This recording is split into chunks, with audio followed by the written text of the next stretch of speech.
Okay, today's the day. I am going to learn more about Jane Hansen, my great-great-grandmother. Let me see. I know she was born in 1887? Is that what my mom said? Oh, I can't remember. I have all of these papers. I know I wrote it down someplace. Her grandma was named after her grandmother. That's right. So is that my great-grandmother? So her name was... Jane, where are you? I know your daughter was Jane Hansen, born in 1887 in England. I'm pretty sure your name is Jane as well. Should I check? Oh, I just wish I knew. What to do next? I'm just so... overwhelmed. I swear, 5 minutes ago I was looking at a 1900 census, and now I'm staring at a passenger record for someone who isn't even my ancestor. How did I get here? I'm pretty sure I've gone over the same record a dozen times. How can I find anything new? I promised my grandma I would find Jane. Jane, I want to tell your story. I want to learn about you. You, my missing Jane. I know you're out there. I know you want to be found. If only I had a better method. If only I had a way to see what records or documents I'm missing. If only I had help just getting started. If only I had a few steps that I could follow to keep me on track. Hey, you know what? Last year at Roots Tech, I watched this really fantastic video. I think it's still online. I just watched it a couple of days ago. These three ladies, Diane, Krista, and Janet, they were so delightful. And they had this method that looked like it could really work. Let me think. There were 6 steps? No, I saw it. There were 5, and those guys were brilliant. I saw it, and I think it was called the search party method. The search party That's method. it. Yeah.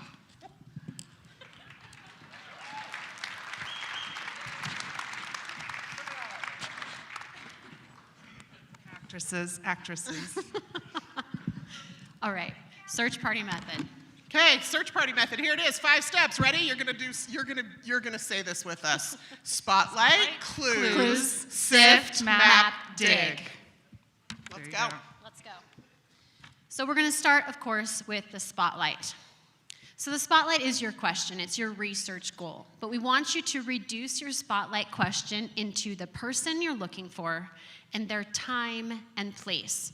Having all 3 of these things is essential to an effective spotlight question. So you might think that a spotlight question can be organized just like this. You want to find the relationship of a person who was born in year and in place. This is the format of a helpful, actionable spotlight question. So perhaps you're looking for the mother of Olivia. It seems like a natural place to start. Olivia's mother is missing on your family tree, and you think, well, great, that's my next step, is to find her mother. But if you don't know Olivia's time and place, you will not have a lot of success, or you likely will not have success finding Olivia's mother. So many times we see a hole in our family tree and we're anxious to start filling it. But if you don't have enough information about your known ancestor, in this case, Olivia, then you just don't have the clues, which we'll talk about, that you need to be successful in your research.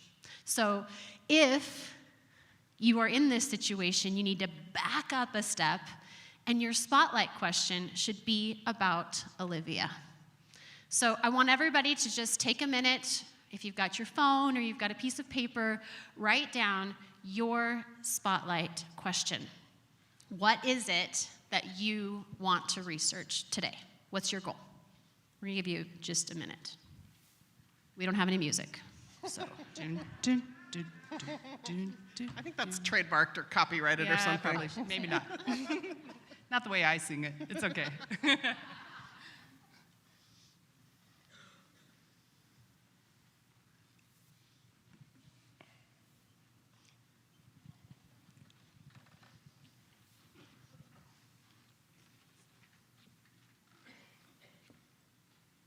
And you can do this at home, too. Just because we're not here watching you doesn't mean you should be doing it at home.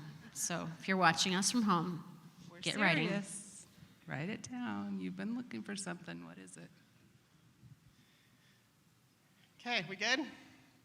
Any brave soul want to share theirs? Right here.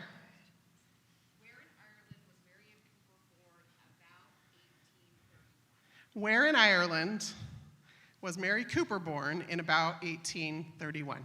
So we've got a name, we've got a place, and we've got a time. In this case, we're not looking for a relationship, so we don't have to include that.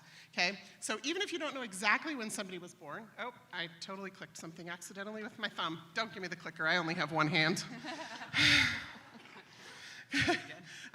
So the idea is, when you're looking for relationships, you always want to state the relationship, but when you're just looking for specific information, be sure to guesstimate as best you can, right? Because guesstimating in the cases of time and place is better than not knowing at all. If you don't know anything at all, again, like Diane said, you have to take a step back down and maybe look more at the previous generation.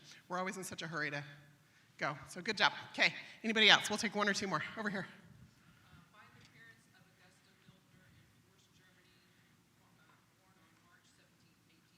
Okay, find the parents of somebody with a German name. Except she had it. She knew it. She knew it.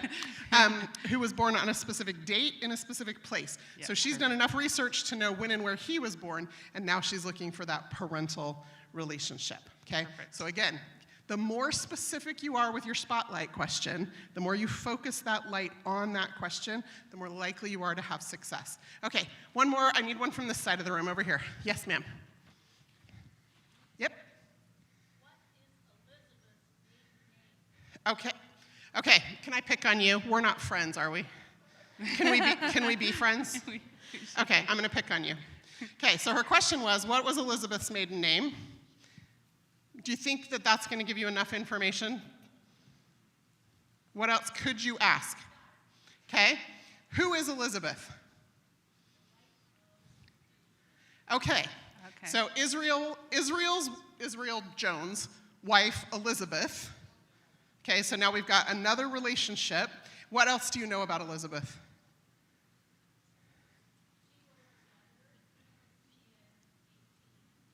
Okay, so she was alive in 1812 and literate. Okay, so think about this, right? And this is how we sometimes approach family history. Thank you for letting me pick on you, ma'am. This is how we sometimes approach family history. What's Elizabeth's maiden name? Sometimes we even post in Facebook groups like that. Stop it. Because then we're having to pull teeth to get information so we can help you. But you can help yourself from the beginning by being as specific as possible. And it may seem like a really kind of basic thing to do, but writing it down helps. Write down your spotlight question. When I sit down to do some research, what is the very specific thing that I am looking for, and what do I know that's going to help with that? That's an important thing. Thanks for letting us help you out a little bit. Okay, here we go, ready? Spotlight clues, sift, map, dig. Okay, we're going to talk about clues. So you already have some clues. As a matter of fact, my new friend over here, she just did it automatically without even noticing. She said she wrote some letters in 1812. Right? That's a clue, okay? There are other types of clues. They are things you already have or know about this person, and you need to collect them. Oftentimes we sit down to work on a brick wall, and we're like, okay, I'm gonna try again. And we forget to gather the clues that we already have in our possession about this person. Some of y'all have heard me talk about John O'Brien for years. I swear I will solve it someday. Okay? But the idea is every time I sit down to work on him, all I have to do is open up Family Tree Maker and pull up my notes.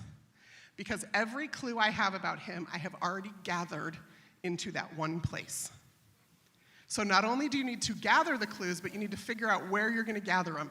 Maybe it's a spreadsheet, maybe it's a notebook, maybe it doesn't matter where it is. You just need to make sure that you gather them so that when you sit down to work on it, they're all in the same place, okay?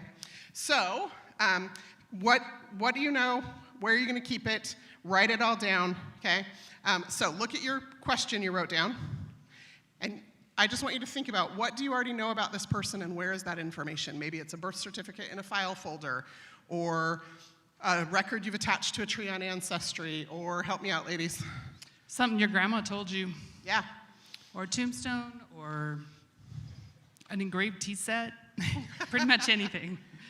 I need Anything that Diane gives you to a clue. say DNA results. Yeah, Your yeah, DNA yeah. results. DNA. Okay. Don't forget Okay, that. so go ahead and write them down. Take a minute. What clues do you have on your spotlight question already? And would you know where they are? And where are they? Yeah. And if they're in multiple places, where are you going to gather them? So that you have them all in one place, so that when it is time to sit down and research, you don't have to gather them again Every time. every time. Right.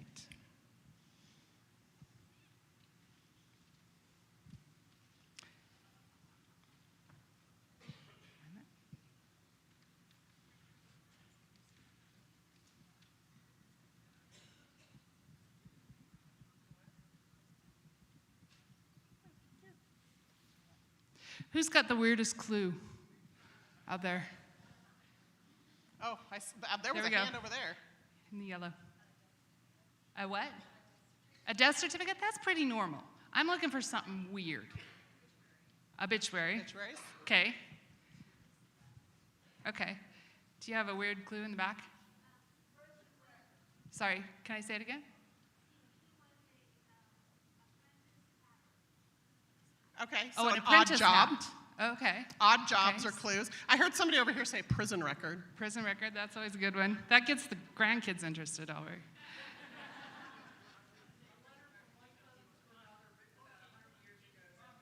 I've got two people, sorry. You've got a letter from one cousin to another. What were you saying in the back? They sent him to the Americas. Poaching. He was poaching. So you've got documents about him poaching. Criminals always leave good records. Yeah, criminals are great. Okay. Okay, Sounds so good. we've gathered all of our clues. We figured out where we're going to gather them to, right? And so if we go back to our 5 steps, they are Spotlight, clues, sift, map, dig. Okay. I'm on Sift. I always choose Sift when we teach this because I love Sift a little too much. Sift is where you get all the juicy details out of something. When I taught genealogy college classes, I used to make the students transcribe things, like actually write out the whole document, because every time, and they thought that was the dumbest assignment, like college kids do, and every time as they wrote it out and copied it out, they found something they hadn't noticed. So you gotta just really put it in the colander and mix it around and see what falls out. Krista does that. In all of her family tree maker notes, there are transcriptions of documents. Every single record I find. Yes, because you just, as you're looking through something, when it's an image, you just don't, sometimes you just skip over things and you miss things, okay? And then you take it and you put it in, you take these clues that you have and you put them in a timeline. And you organize them according to where in this person's life it happened. And that helps you find holes. And you can say, oh, Civil War was going on right there. I wonder if there's a military record. Oh, their child was born right there. I wonder if there was another child a little later. Timelines help you see holes and give you ideas about other things. And then this is my favorite one, and that says who. I want you to put your hand on your hip and say, every time you look at a clue, and you say, says who, just like that. Because you need to know if it came from the person, if it came from another person, or if it comes from an unknown person. That's going to tell you a lot about that clue, and it's going to tell you how valuable that clue is. We're going to talk about that a little more in a minute. And then I want you to focus on the nuggets. And what we mean by that is you take the parts of that source, the parts of that clue, and look just for what has to do with the spotlight question, right? If you're looking for a relationship, don't get off in the weeds about other things in that document. Just look for the things that are going to help you solve that spotlight question, okay? And then what happens is you put the clues in the colander and you shake it around, and sometimes the answer will fall out. Okay, I just need to stop her right here. How many times How many times I'm a little have you had a optimistic. brick wall and a brick wall and a brick wall and a brick wall, and then you sat down and you were like, okay, I'm going to solve this brick wall, and you gathered your clues and you started sifting through them and you realized you had the answer the whole time? Show of hands. Right? Sometimes that It happens. happens. It does.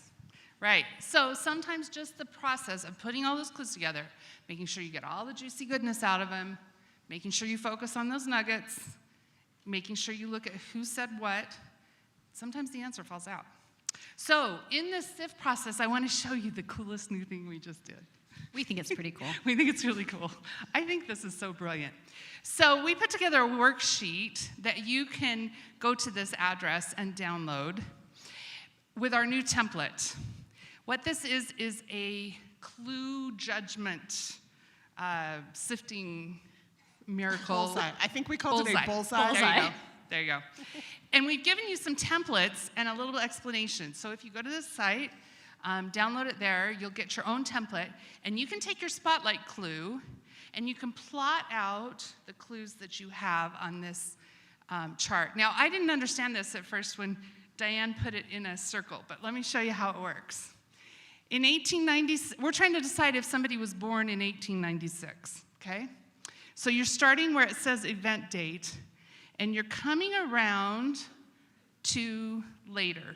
So the stuff that's closest on the circle to 1896 is the clues that were created as close to 1896 as possible. And then as it goes around, it gets clues and documents that are further away from 1896. So let's look at this. There's a birth certificate. If that was created in 1896, then that's right there on that line. Draft card's a little later in his life, the censuses are a little later, the death certificate is a little later, and the county history book is quite a bit later. Do you see that? Now, I want you to judge it, secondly, on says who. So an eyewitness is going to be at the place by the person who was there.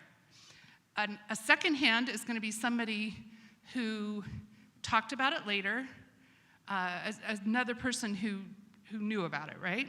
And then a third, a little bit further out, is going to be hearsay, something like that.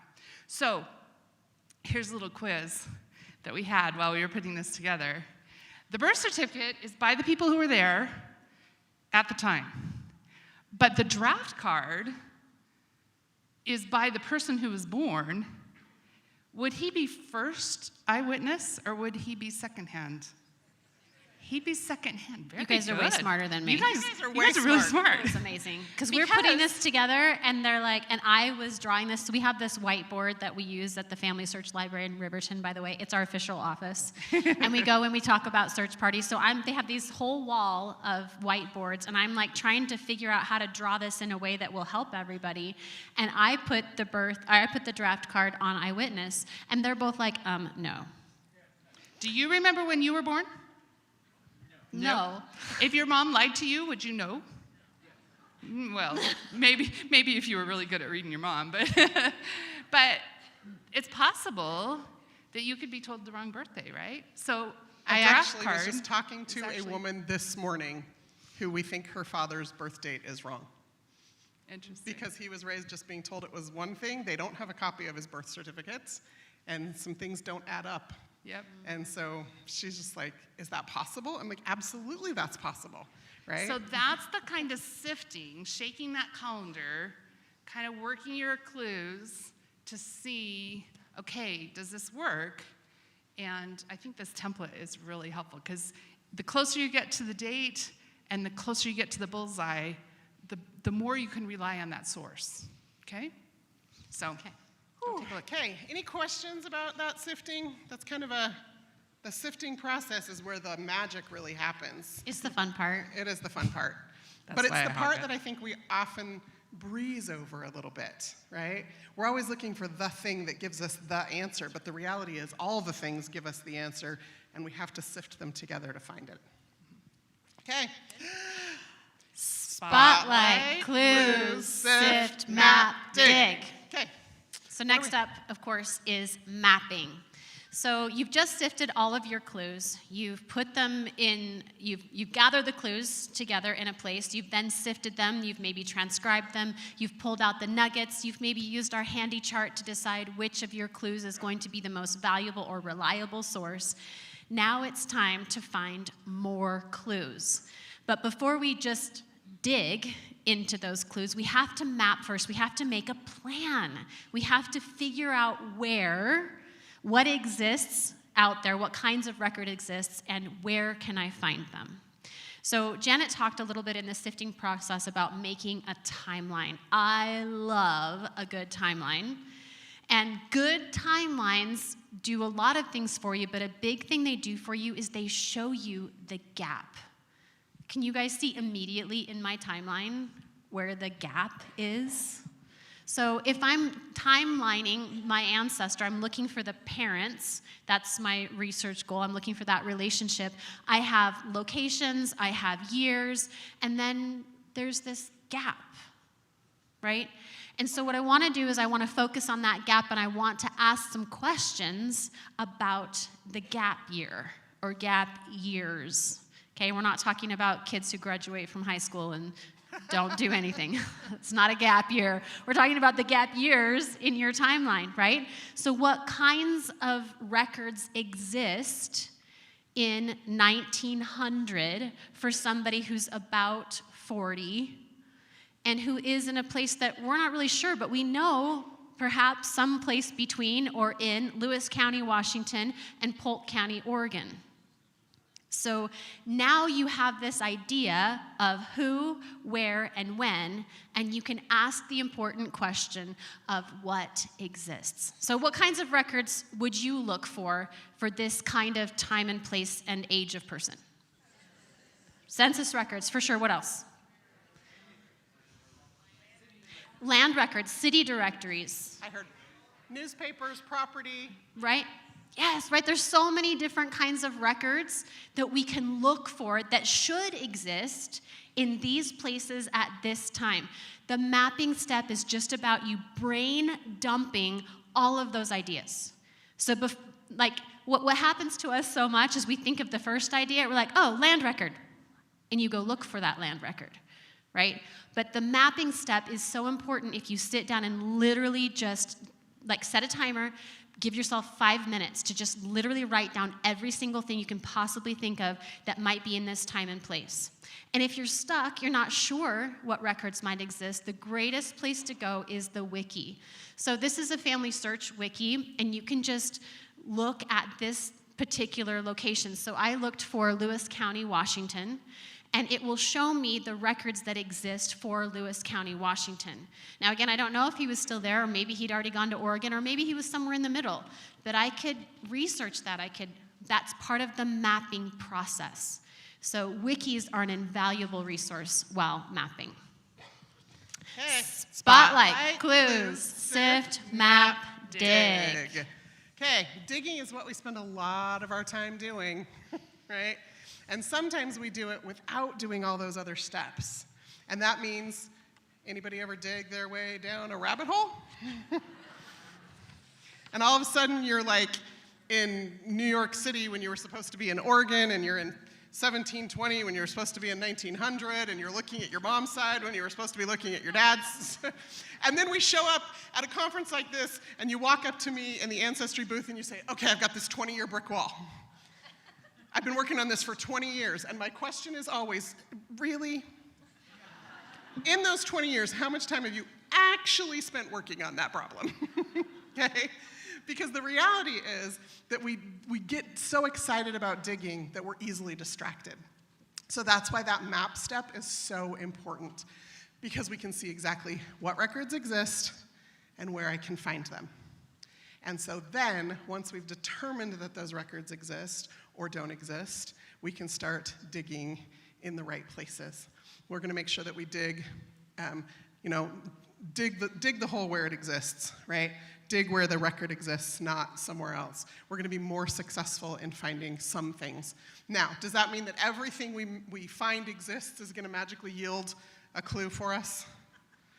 No, because even if we find out that records exist for this time and place, our ancestor may not be mentioned. But more often than not, it's because we don't dig with the right tools.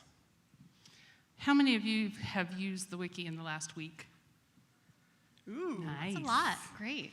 So people. mapping and then digging will Yeah. find you the right things. Okay, so once you start digging, the first place we often dig is in online sources. Sources like FamilySearch, sources like Ancestry.com, sources like the State Archives websites. A lot of them are getting records digitized and online. We dig in newspapers, right? So there's lots of online places that we start digging, and we have to search. And sometimes then we have to research, okay? You thought that word meant something else, didn't you? Okay? Like, we have to get creative with our searching. One of my favorite features, and it exists on Ancestry, is wildcard searching.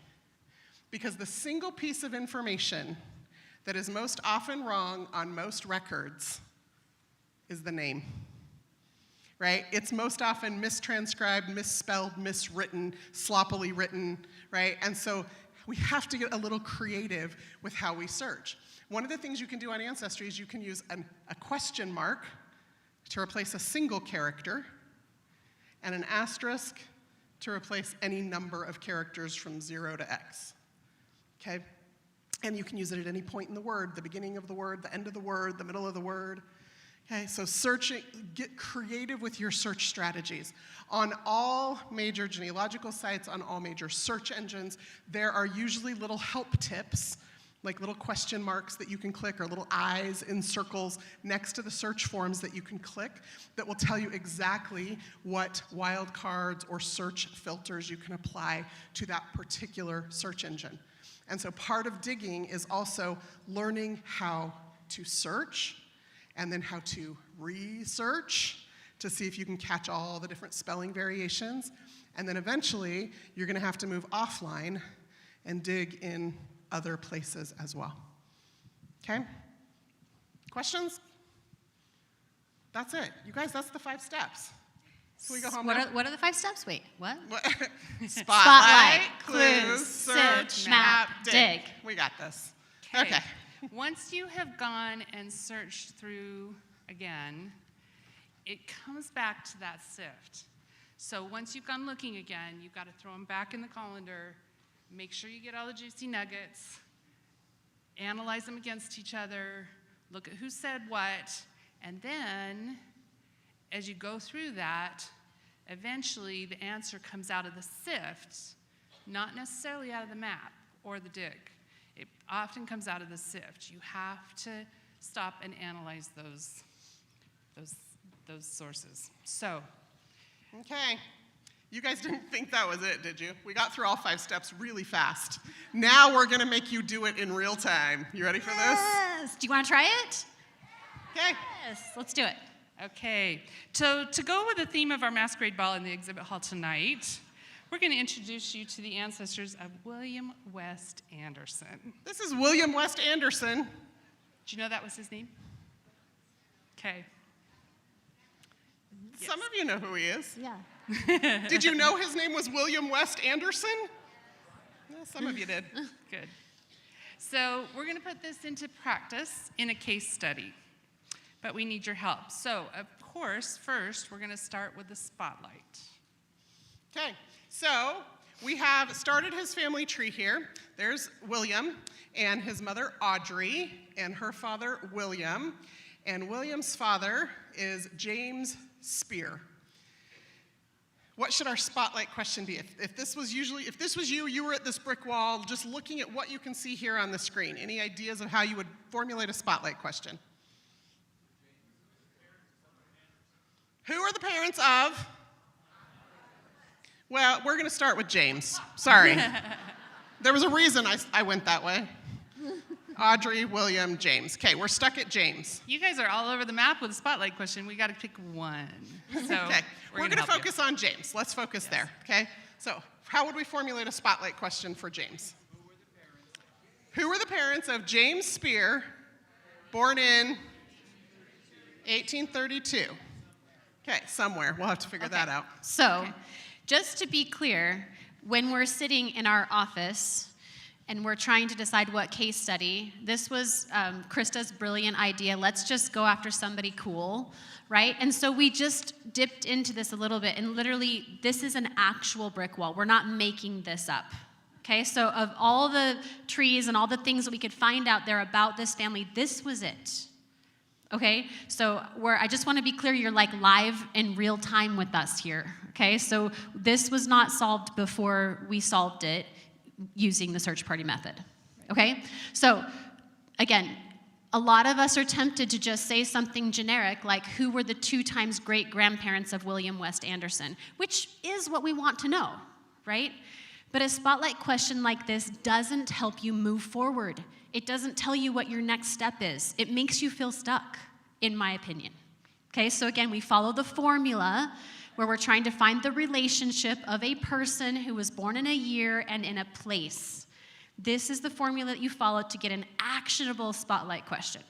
So in our situation, we're looking for the parents of James Spear, and we know he was born between 1832 and 1834 in Pennsylvania. This is an actionable spotlight question, something you feel just ready to jump into, or at least that's how I feel about it. Okay, so we're ready to find the clues. I need 5 volunteers.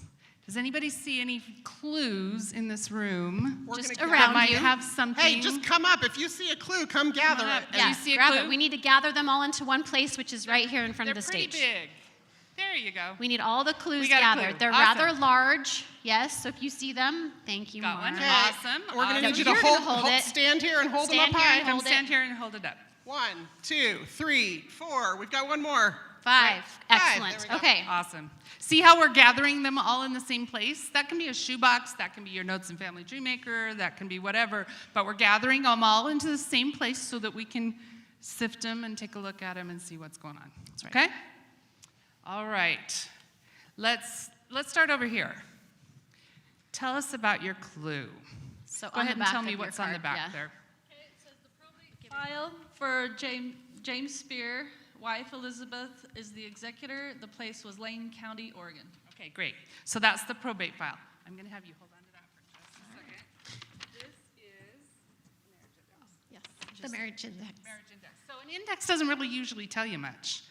What are you going to have to do a little bit later to go actually find it, right? You're going to have to actually go dig down in and find the right clue. I'm going to have you hold on to that. Okay, what have you got? Find a grave with burial information named James Spear, age 52, died December 26, 1884, buried Lane County, Oregon, Pioneer Cemetery. Okay, so that's pretty solvable, right? That pretty clear. Find a grave. Okay, tell us about this. I have the 1880 census from Lane County, Oregon, where we find the name James Spear, age 46, birthplace Pennsylvania, his wife Elizabeth, and daughter Sarah. Perfect. All right. And then tell us about this. I have the 1870 census in Benton County, Oregon, name James Spear, age 37, birthplace Pennsylvania, wife Elizabeth, daughter Sarah. Okay, perfect. So we've got them collected. Now, I want to go back and get all the juicy goodness out, right? So I'm going to dig down first into this index and see what else I can find. So the index record shows his name is James Spear, wife is Elizabeth Jane Garrett, date 28th February 1868, and place is Benton, Colorado, or County, Oregon. County, Okay, Oregon, perfect. just to be clear, again, she had an index, and what did she have to do to find, like, to get deeper than the index? What would you have done? You have to dig The original down record, but how? Like, where? That's a mapping thing, right? It's a map. You have to think, okay, where is this original record? How do I find it? Where would you have found it? County records, yeah, go to the research wiki, Drew, yeah, go to the research wiki and ask the wiki, where can I find actual marriage records for this time and place, right? You just consult the wiki, it gives you the map. Okay, and then we have one more. We're going to get in there and sift it a little more. On the second page of the 1880 census, we find What? There's a second page of the 1880 census? well, on the next page that is okay. imaged on the census, Good. it says second page. You're right. We find the birthplace of the parents as Pennsylvania. We find additional daughter, Margaret, son Willie, daughter Mary, son George, and, wait for it, James' sister J.S. Monahan. Okay, perfect, awesome. So one of the things you need to remember when you're gathering your clues, sometimes that means you have to like print off that record you saved or attach to your tree in Ancestry, and always look at the next page. Sometimes they're at the bottom of the page, sometimes it's a 2-page document, okay? But always look at the next page, because when you're extracting that juicy goodness, you do not want to leave any of it behind. And those second pages sometimes have really valuable information, like the name of your sister. So again, we did this in real time. I'm sitting across the table from Krista, and she's pulling up the census record, and she's telling us, okay, yeah, I see him on the census, da-da-da, and it's just, what? Second page. Yeah, and I watched this happen, right? Because she turned to the second page. She could have easily just left it with that information, and we would not have had what you'll see becomes a very valuable piece of information. Yep. So again, we're not making this up, okay? We did this. This happened in real time as we followed the method. So Now, do you remember another part of Sift? Let's have you guys get in a timeline. Can you get in a timeline So put yourselves for me? in order. Let's see. Can you put yourselves in order? Let's start with the beginning of his life over here. Janet's going to do it backwards. Yeah. Oh, sorry. Because this should Beginning be of the his beginning. life over here. Beginning okay. over here. Come on. We're in America. Beginning over here. These guys are always right. Beginning over here, end over here. Sorry. We're going to do it right. Beginning. Beginning Sorry. is on Life. that side. End is on this End I side. of led his you all life. astray. It's like chaos up in here. I know. Do you Sometimes ever it feel is like that that. way when you're researching? Okay. Yeah. Got it? Okay. Good job. Round of Hand applause. for thank you. Hand applause for Okay, our volunteers. you guys can just prop them up against the stage here, Yep. facing and you everybody. may sit down. Thank you. Thank you you can for your just help. prop your clue up against the stage and you may sit down. Awesome. Okay. Well, our spotlight question was, who are the parents of James Spear? And we just gathered all of these records, and we just extracted all the juicy goodness, and we put them in a timeline, and we still don't have the answer. Okay? So what else could we do? What's next? Start to think about that, okay? Well, the timeline, when you make it, what you're looking for is, where are the holes? Okay? So we put it up here so you don't have to keep trying to read these things down in front. Okay? So we've got a sister on the 1880 census, and we have a birth year for her, or approximate based on her age and the census. So this is putting the actual records in timeline order, but now we're extracting the facts and putting them in timeline order as well. We have records that say that he was born about 1832 to 1834.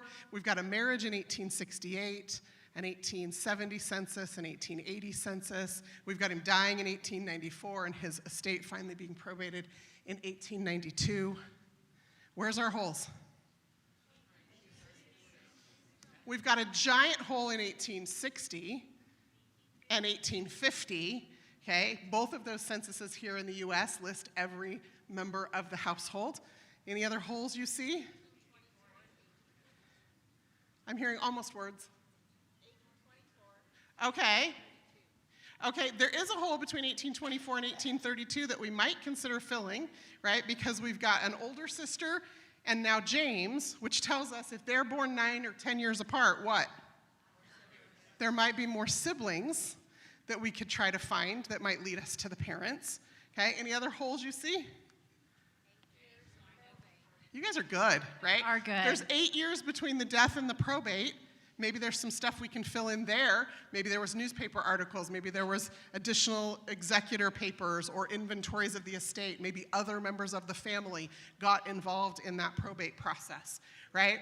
So look for the holes. That's what you're looking for before you move on to the next step. Then the other thing too is we want to make sure that we look for the nuggets. We look for the things that relate to our question. Okay, so we're gonna take a few things out. We're gonna take out that probate because it really doesn't relate to our question. All right? It didn't. We actually looked at it. It We didn't. looked at it, and it didn't. Right. His children were mentioned. There was no mention of siblings or anybody else in the family. Right. Okay, so what's the next step? Spotlight, clues, sift, map, dig. Okay. We surveyed 100 people, and the top Top five five answers are on the board. Based on what you've seen so far, based on the clues that we have, where would you go looking for information about his parents? Let's make a map. 1850 census. Yes. 1850 census. Where else? Where else? Possibly the 1860 census. I heard that. What'd you say? Oh, Oregon Trail records. That's interesting. Yeah, love that. Pennsylvania to Oregon, that makes sense. Church Pennsylvania records. church records, Yeah, family vital Bible records. records. Okay. Absolutely. Yeah, oh, somebody said something really important. What do we have right here for his marriage? All we have is the index. Could we find the original marriage record? Okay. So, survey says, first one is marriage record. 1860 census, we got that one. Good job. The 1850 census, that's another good place. How about a Pennsylvania birth record? That might be a good place to go to. And nobody No said one said DNA. Come on, people. Diana's offended. DNA is part of mapping. DNA can be part of mapping. Okay, Exactly. now I've done something here with this process, and this is how my brain works. I don't know how your brain works, but I find it most effective when creating a map to work from where I am backward, to map the path back to the question that I'm trying to answer. I think sometimes we try to put this list in the other order, and we try to dive right into that 1850 census or right into those Pennsylvania birth records. But I think, for me anyway, logically, I don't just put my clues in timeline order, I put my map in timeline order as well, because then I can keep things in the right process in my brain. So, for a Pennsylvania birth record, we're going to take a look at FamilySearch Ricky, and we're going to see what exists for those Pennsylvania birth records. Do you remember when he was born? 1832 to 1834, based on the ages that we have for him and the records that we have. And Pennsylvania has the earliest records available starting when? 1852, okay? Bum, bum, So, bum. wah, wah.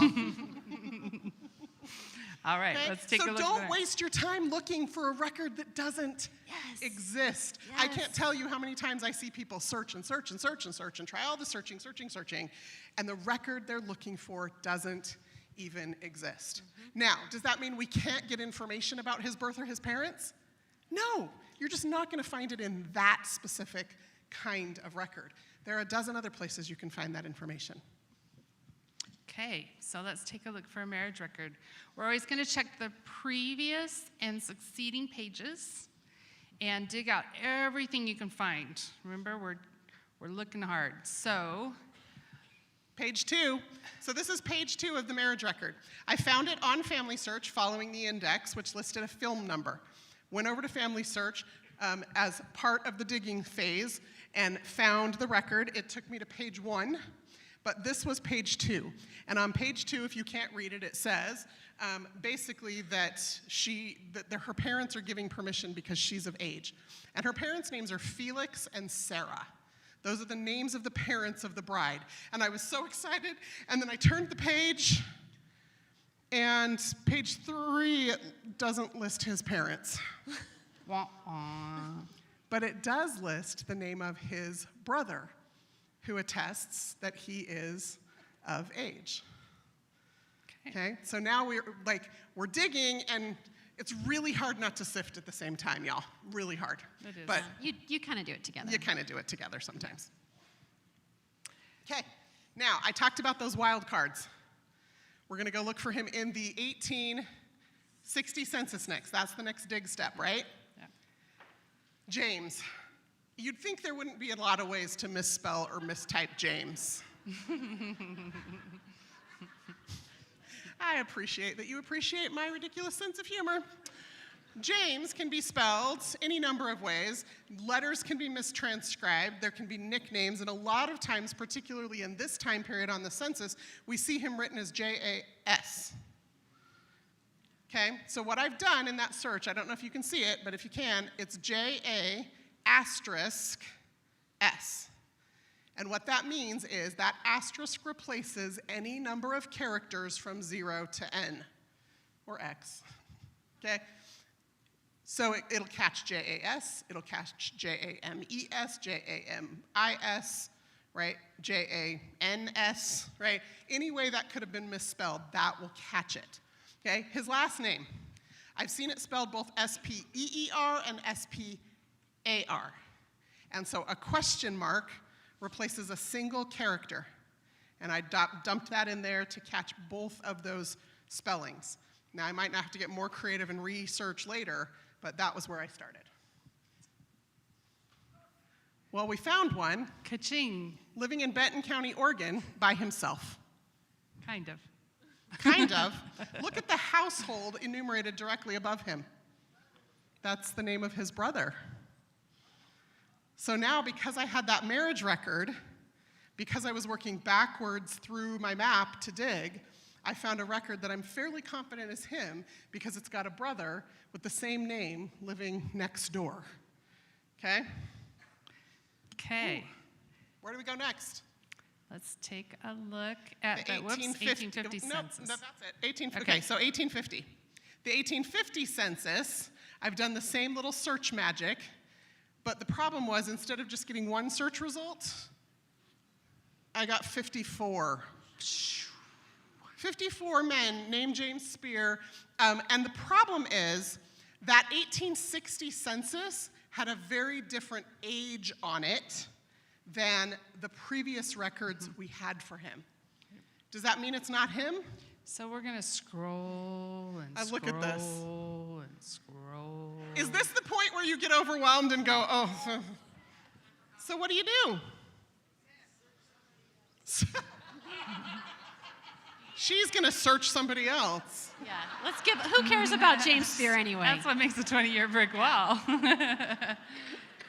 But we've sifted and we've dug and we've mapped and then we've sifted again and nothing came out of that colander. It's supposed to fall out, right? It's supposed to fall out. Well, it got Krista thinking. It did get me thinking. So there's oftentimes mapping steps that we don't think about.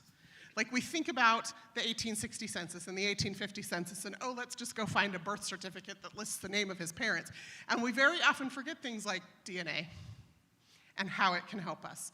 Or things like naming patterns, which aren't a record, but they could be a clue. Not all clues are records in the way that we traditionally think about records. So start as you're thinking about how to map something out. What else could be a clue? And in this case, what I decided was maybe there's something to this. Because we'd identified all of the children of James. What I noticed was that the wife's parents that we found on that marriage record when we finally discovered it, their names were Felix and Sarah. They named their first daughter Sarah, James did, and his wife. And they named their first son, they gave him the middle name of Felix. And they named their second daughter Margaret, and they named their second son George. And so I thought, ooh, maybe there's a hypothesis in here somewhere that I can figure out. Maybe George and Margaret are the name of James' parents. And so I went back to that list of people, and I thought, oh, maybe one of them has parents named George and Margaret in the 1850 census. Nope. But here's what I did find. In Pennsylvania, in the 1850 census, I found a George and Margaret Spear. And they had some children still in the household. James was not one of them. William was not one of them. The older sister was not one of them. But they had two other children in the household, and both of those children ended up in Lane County, Oregon. Could it be? Is she amazing? Now, I also will tell you, as part of my original mapping step, these guys watched it happen in real time, I did go look at every family tree on Ancestry and FamilySearch that had James Spear in it, and they all had parents attached to him.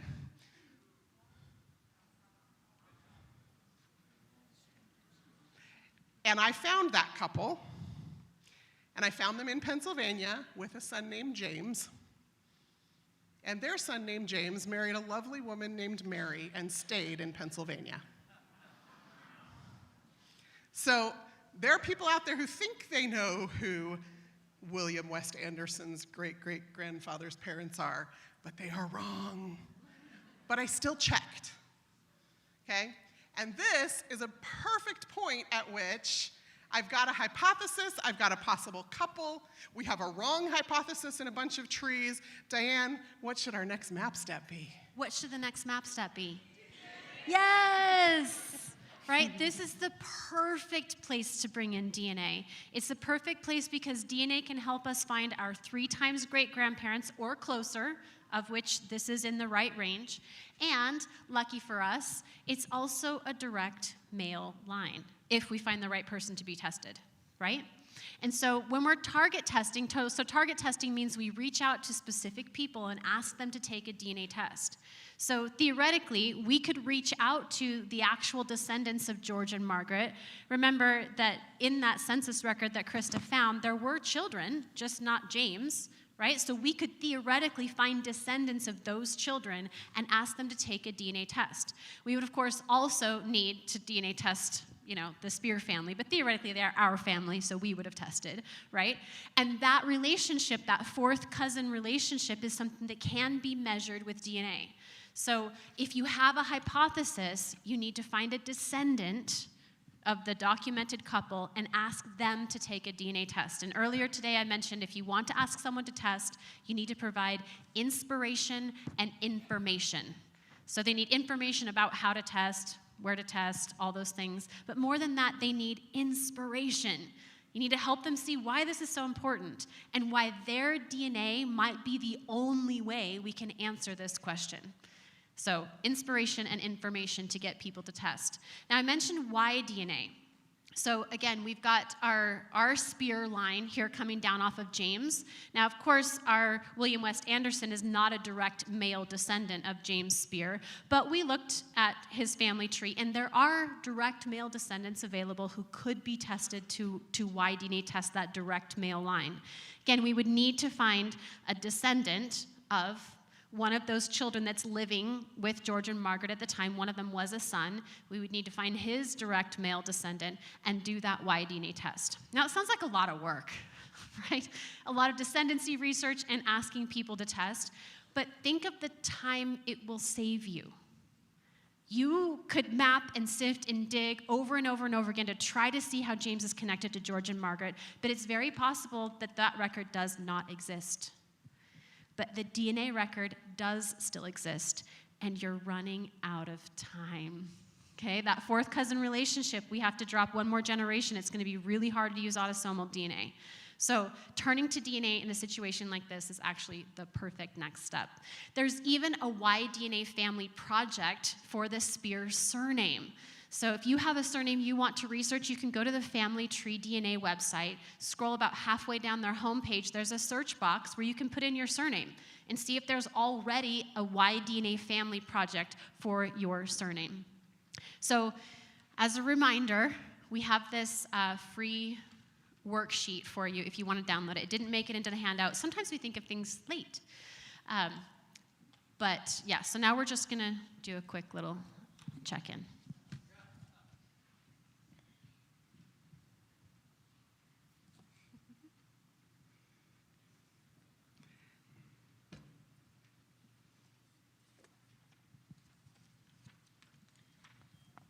Okay, so I think I get it now. I'm in the clues stage. I need to gather all of the things I've inherited from my family members into one place, and that is going to help me get started. Okay, I think I understand now. I'm in the sift stage. I just need to go through and analyze what I have and pull out the nuggets that relate to my spotlight so that I can see if I have enough information for an answer. Okay, I think I understand now. I'm in the map stage, which just means I need to figure out what records exist and where I need to go to find those records. I'm So glad I have a method.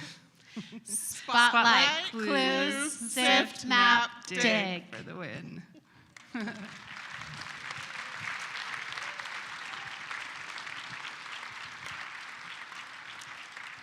Okay, we do have a little bit of time for questions. There are some microphones in that aisle and in that aisle if you want to queue up if you have any questions for us. We actually do have a search party booth in the exhibit hall, so if you go into the exhibit hall, it's kind of 2 or 3 aisles to the left and then down on the left. So if you have more questions about search party in general, we'll be there as well. Any questions? Yes, ma'am. Yeah.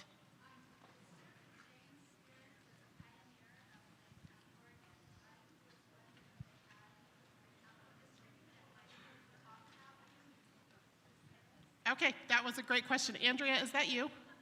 Oh, hi. Andrea was my young women's leader when I was a girl. Yeah, so what she said was because he was an Oregon pioneer, that could we check county histories? Because oftentimes those county histories will list biographical information about those early pioneers in any county, not just on the Oregon Trail, but that happens out east as well. So yeah, absolutely. So we add that to the map. Yep. We've got a question over here by the...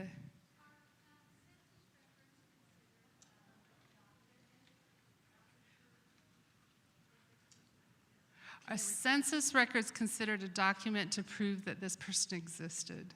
Yes. Yes, but again, when you sift them, census records aren't as strong as some other records because you never know who answered the door. You don't know how much, information they had. The census taker can be doing something strange with it. So it's a reliable source. But Right, it's so not when the you look most. at it on our little bullseye here, that census record, there's an eyewitness, like somebody is standing there, right? But it's also secondhand, and it's also could be hearsay, and you don't know. You don't know it, That's the the census. problem. Oh, okay. She thinks we're wrong. Oh, great. Okay. That's fine. Sometimes that's what causes a brick wall, is when you interpret something differently because you're putting more one of my favorite into one. census stories is about a woman who, the census taker came to her door, she didn't want to answer the questions. He came to her door, she didn't want to answer the question. 3 times. They only had to show up at the house 3 times. And if you didn't answer the question, they could go ask anybody. The postmaster, your next door neighbor, the guy down the street who doesn't even know the names of your children and makes them up to get rid of the government, man. It happened. It happened a lot. So we do the best we can, and we use those records in concert with everything else. Yeah. Absolutely. Okay, Yeah. a couple more questions. In Harper, Montana, 1914, it's usually a competition between the mining records and the housing prostitution. What's the best way to try to obtain information about the housing prostitution? I'm going to need you to rephrase that in the form of a spotlight question. Because what I think I hear you asking is, how do I find out records? Where do I find records about all of these people, right? And what we're talking about here is just a method for doing it, and you're asking about a very specific mapping step. And so what you probably need to do is contact the county. So we talked about the wiki. I talk about the card catalog on Ancestry all the time. Right. But sometimes what you have to do before you can have a successful map to follow is you have to contact the county. Contact the County Historical Society, contact the County Records Office, see what records they have that exist that haven't even been put online, and in some cases, those records aren't even cataloged, right? They're just existing in an archive, and there's some obscure archivist, God bless all the archivists, who knows the information, or some librarian at the local town library who knows what information exists in their county, and none of that's been put online yet. Yeah. So that map step sometimes might involve phone calls and letter writing, and it feels a little bit like digging, but really what you're trying to discover is what records exist and where can I find them, okay? Oh, we're out of time, you guys, sorry. Thank you. Thank you. Thanks for coming.